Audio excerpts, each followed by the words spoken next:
and we will start with the first one, Sebastian Lobo-Guerrero. For those of you that are active in DFI, he doesn't need any more introduction. He has been doing all kinds of stuff with DFI, and welcome Sebastian, but also thank him for involvement with DFI. And with that, Sebastian, tell us about the benefits of combining side friction and end bearing in drilled shafts. The floor is yours.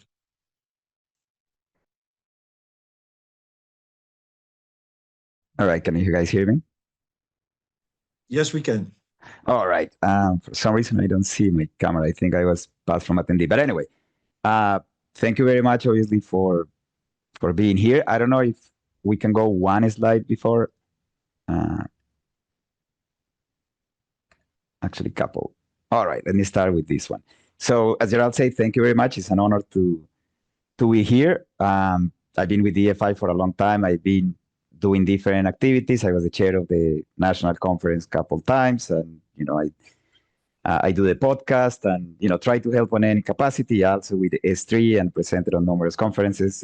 The Foundation Institute means a lot to me and to my career, so I'm very grateful to do all this. And I'm very excited to be on this series because I have never been before. So looking really forward to this discussion. It's an honor to be here with Dave and Walter, two very important figures in our industry.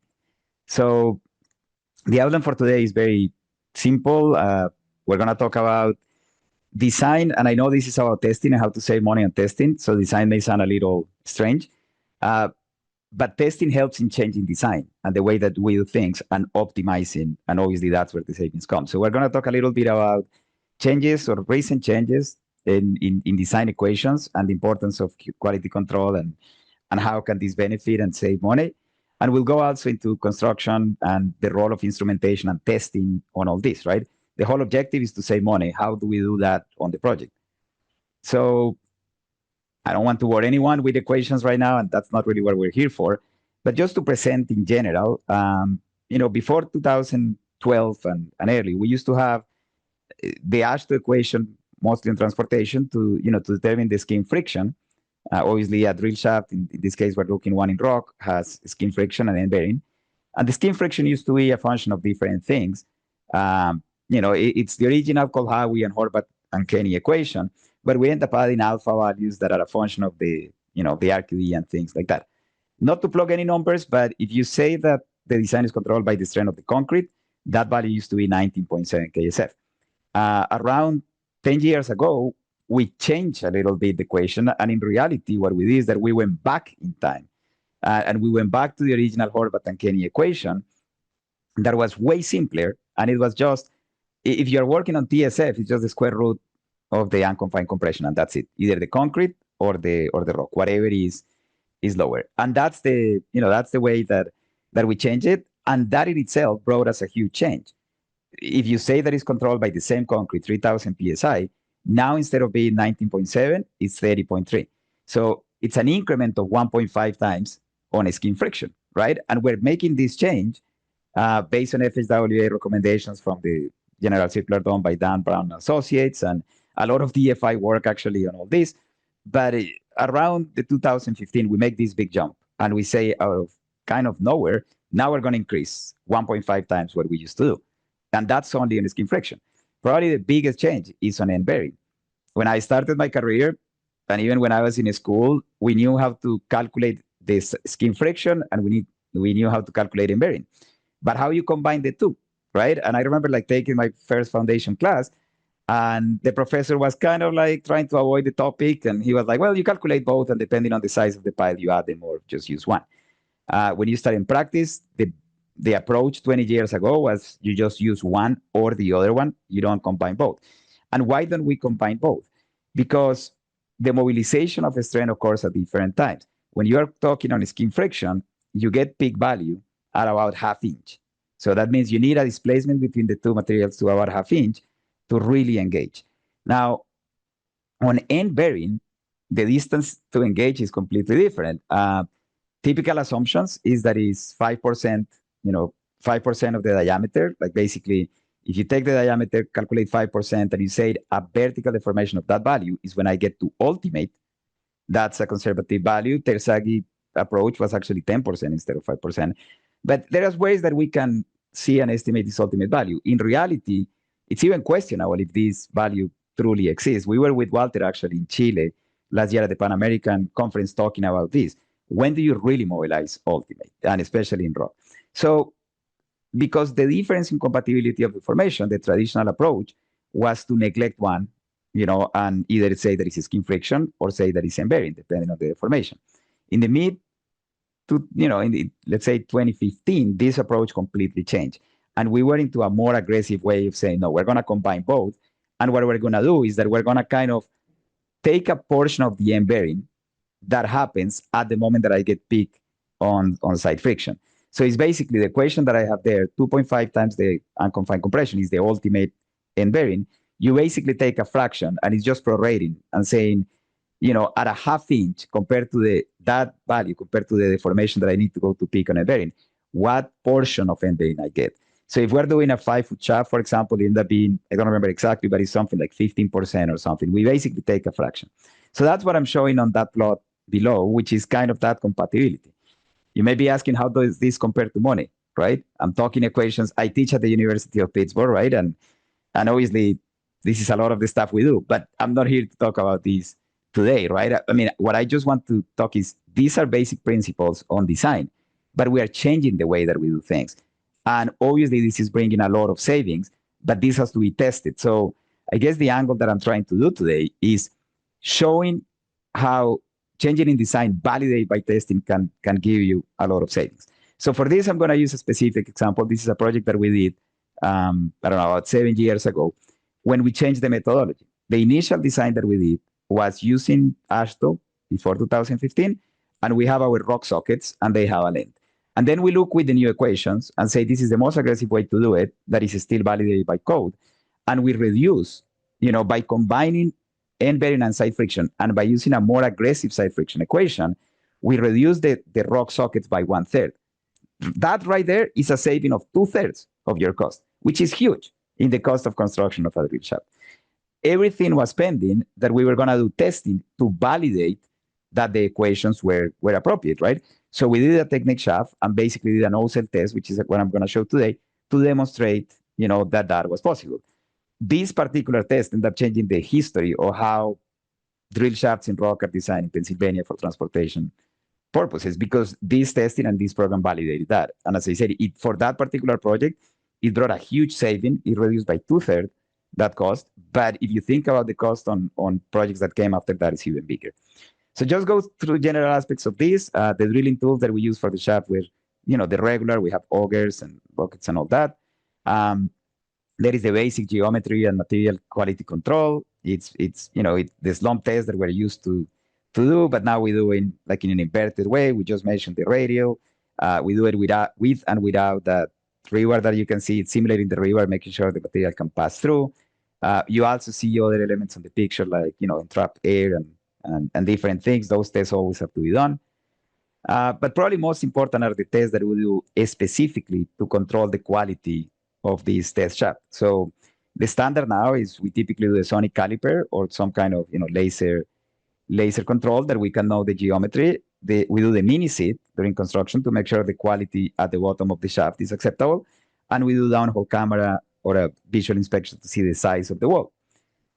This is the first one. I'm sure it has been treated in this webinar and series many times. What we're doing is just putting down this element that you see on the right side of the screen. It's basically like a little torpedo that goes down and is creating a 360 map. And immediately on site, you get this view, right? So you get the full volume of the excavation that you did. The mini seat, an inverted bucket. It has a camera on top. You just put it, especially when you go below the water table. You can have a nice observation of what is there. It has these little gauges inside that tells you how much sediment you have. And based on the specification, we control how much sediment we need to have. If you're doing a design combining side friction and end bearing obviously is key. You need to make sure that you don't have that you don't have excessive sediment. Typical specifications require that the maximum sediment that you measure with mini seat is about 1 inch, and have at least half the area has to have less than ½ inch. In this case, we actually did half of that.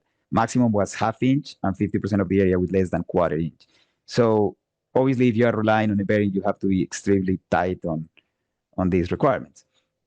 Downhole camera is also obviously a great way to see the condition of the rock socket, making sure that you have the roughness that you want, the quality of the rock that you want. I guess my only observation is it works really well above the water table.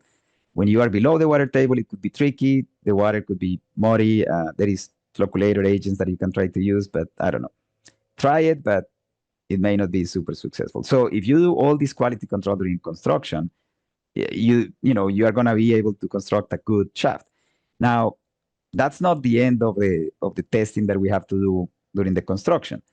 Once we put the concrete, I guess for this particular shaft, since we were trying to validate this reduction in cost, we were doing CSL and TIP.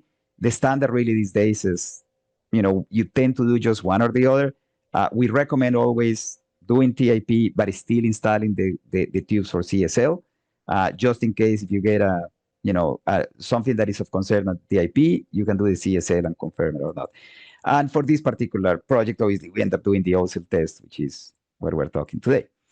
CSL is just the regular CSL installation. You have these access pipes, steel pipes. You put them, you fill them with water during the pouring of the concrete, and then there are access. You have one that is a receiver, one that is a sender. You download, you basically put them on the access tube and start doing lines between 1 and 2, 1 and 3, 1 and 4, 1 and 5, and then you move them around. You're going to have a complete mapping based on compression of waves, right? And you're just going to see the quality of the control, the quality of the concrete with this control.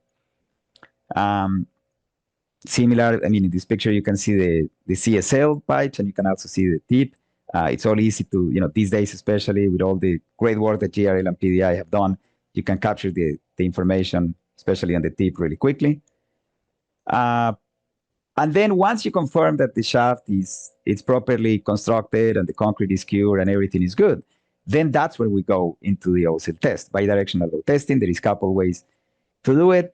Linda, which is part of the webinar, Linda Garita, she's an expert on bidirectional load testing. So I'm not going to spend too much time on this. Just the basic concept is you have this shaft, you have the cell towards the bottom, not exactly at the top, but towards the bottom. And you open that cell, and what you do is that you induce friction on the sides above and below. And with this, you end up measuring not only the side friction, but you also end up doing the end bearing. And obviously, for this particular example, this is key because this is the way to validate everything that we wanted. So as I mentioned at the beginning, what are our two objectives? I want to make sure that the side friction is really 1.5 times what I was designing shafts, before. And I want to make sure that the end bearing is getting to the values that I'm assuming. So we put all this together. This is the particular installation for that load cell. It's smiling there because it's a test that I really wanted to do for a long time in this particular project to validate all this. As you can see, the shaft, I'm kind of towards the top of the shaft. The O cell is located towards the bottom part, and the upper part is ready to go. This is instrumented with telltales and strain gauges and LVDTs and everything that you can imagine. This is the process of lifting that O cell at the moment that the O cell is going down. You can see it in the middle, the upper and lower part of the shaft. And then obviously this is placed. The shaft it's cast. You do the TIP, you do the CSL, make sure that everything is fine, and then you go proceed in the testing. Now, obviously, since the webinar is also about money on all aspects, I have to say that every time that I do a load test, I like to invite people that are around and try to put some kind of bet, right? And say who can predict the values. Obviously, we predict the values in the sense that we think we know what is the ultimate strength on side friction and bearing. In this particular case, I did that. You can see on my hand, I have a piece of paper. I copy the values and I say, well, everyone put $10 and whoever wins it, make some extra money. So that could be part of the webinar too, right? In this particular example, immediately I was informed by the Department of Transportation that you cannot do that on public work. That's considered betting, I guess, and it's not appropriate. It's all right. So we canceled. I still kept the names. I still kept the values that people were predicting, but I developed, I gave back the money. But anyway, the way that you do this test is very simple. It's all with compressors and it's hydraulic. So what you see on the right side of the picture is basically somebody with a laptop controlling these pressures, making sure they put enough load on the, on the cell, and then starting the process. And And it's crazy because even though these tests take a really long time to set up and plan and all that, the test happens relatively quick.